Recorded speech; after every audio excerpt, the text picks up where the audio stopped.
a water monitoring group. It was based out of Tulsa, and some concerned citizens wanted to know the health and welfare of their creek. So they went ahead about sampling. It is now state funded. Our results are reported to the local DEQ, and if anybody asks, we have EPA regions for water. That is our focus. We also, as a Blue Thumb community, are responsible for educating the public. So when we go and test, our site for Southeast High School is Crutcho Creek near I-40. It's in Del City. We actually have that as our designated testing site. This is going to be our 3rd year monitoring that creek. Part of my job as the site coordinator for Crutcho Creek is that I train all of my students. I bring them out to the creek, and we do things like dissolved oxygen tests. There we go. Me. Hold Good that. job. Put the trash in my little pooch right there. Okay. You can do the first one. She can do the second one after she watches you. Okay? So drop the chemicals in. Try and get them not on the side, and it's always hard to do. Okay, see how we got a little bit on the side?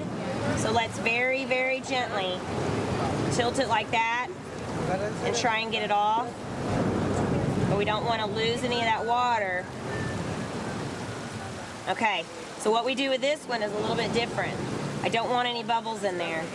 So we drop 1 and 2. They'll make a reaction in just a minute. Okay, so move your, okay. See, that's a precipitate in there. These are all those chemicals and stuff. A lot of the students haven't been to do field work, so the first time that they go, we've done a little bit of training in class, but it's a lot of on the site. They actually get down into the creek.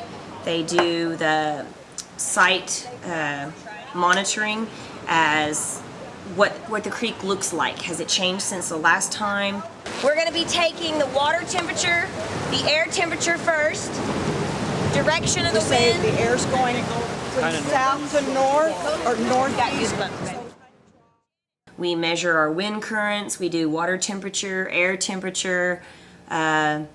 We look at the sides of the creek. How has there been any change, like anything cut down, any trash that's built up? We visually observe what is going on down there, how high our creek is, if it's falling, if it's rising, as far as the amount of water moving through it.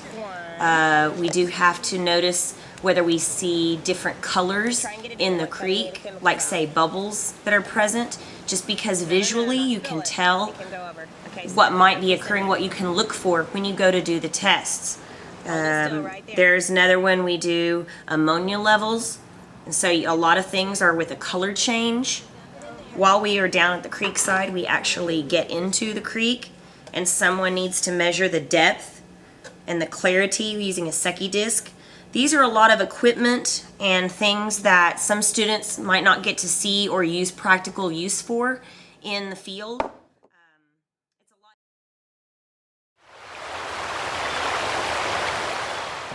I need those everything, gloves, everything back to the kit.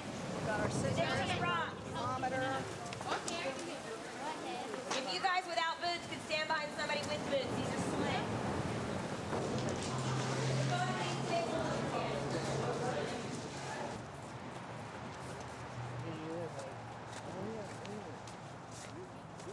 Put that over there. You need a paper towel. Get your chemicals.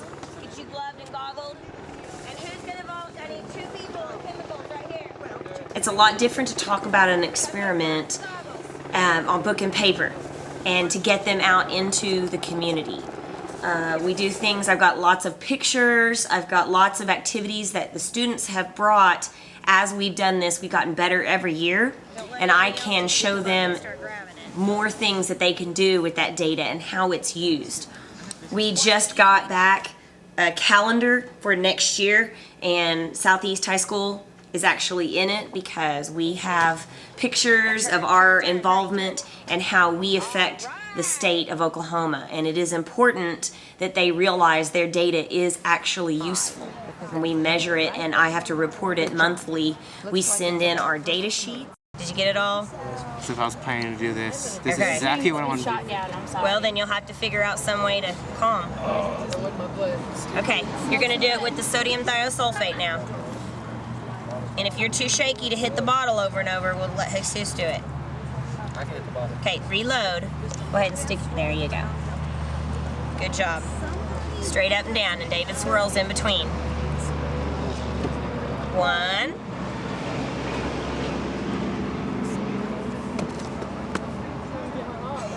2. Good steadying with your other hand. See, you already figured it out. 3. Make sure it's straight up and down though, okay? There you go. 4.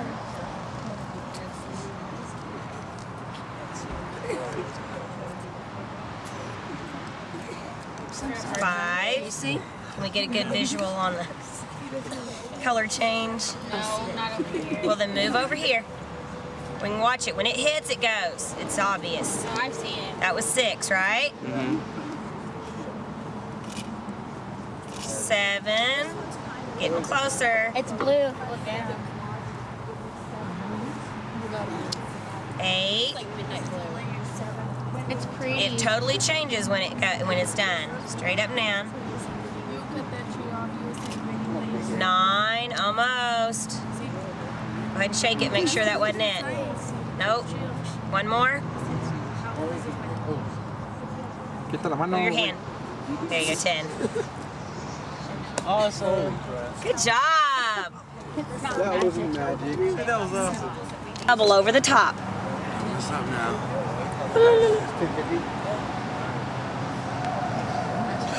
You'll be all right. You'll just get any N1, H1 or whatever. H1N1. Yeah, H1, N1. Okay, hold on to that bubble. Yeah. And this one, did you see what he did? Really bipolar and have this Without dropping it. Oh, you lost it. Not easy to do.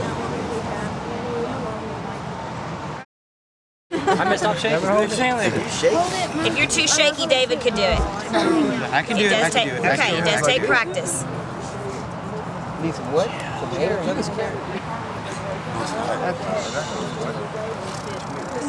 There you go, pour it then. Good job. Did he lose it? Okay, good job.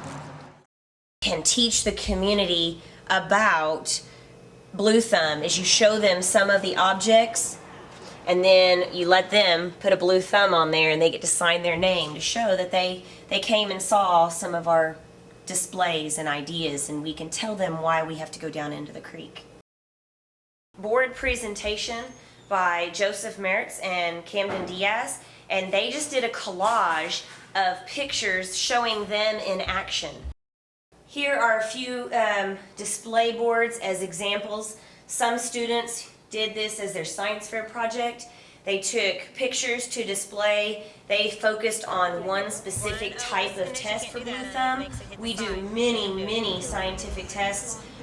pH is one that some students are familiar with because you might have to measure pH in your aquarium or in your pool or a hot tub or something like that.